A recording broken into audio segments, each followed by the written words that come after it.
Bengas sont une ethnie du Gabon qui revendique une parenté plus ou moins lointaine avec les quotas qui sont situés à des centaines de kilomètres d'ici à l'intérieur des terres, mais qui revendique aussi une parenté avec des populations qu'on rencontre en Guinée équatoriale et au Cameroun, notamment les Kombé et les Batanga.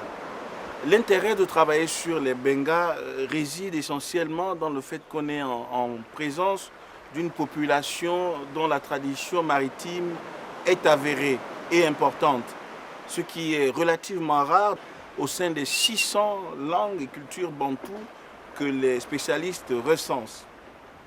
L'intérêt est encore plus grand si on considère que la population benga n'est pas très nombreuse. On est dans un ordre de grandeur qui se situe autour de 5000 personnes, pour autant qu'on puisse les recenser avec précision, ce qui n'a pas été fait. Donc il y a urgence. Il y a urgence parce qu'un tel chiffre n'assure pas la transmission des langues et de la culture. Je vous rappelle que si on prend en compte les critères de l'UNESCO, le benga est une langue et une culture en danger, menacée de disparition à moyen terme. Donc, conscient de ce problème, j'ai entrepris avec des ressortissants du village ici de faire ce travail qui nous permettra d'apporter notre contribution à la sauvegarde de la très riche culture benga.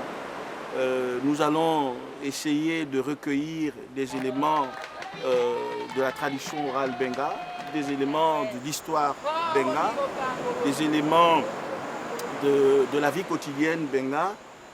Il est évident que ce travail ne peut se faire qu'avec l'implication des populations locales. Et d'ores et déjà, je peux dire que les quelques personnes qui se sont associées directement au projet, mais aussi les villageois qui ont participé, qui ont cru, sont conscients de la nécessité de sauver leur langue et leur culture et n'ont ménagé aucun effort pour nous apporter leur aide et leur connaissance. Je remercie donc ces populations, particulièrement les personnes d'un certain âge qui sont les garants de la tradition, de nous avoir permis d'entreprendre ce travail qui, j'espère, sera le début d'une grande aventure dans l'histoire de la conservation des savoirs et des savoir-faire des ethnies du Gabon et par là même de la sauvegarde de la culture bantoue multimillénaire.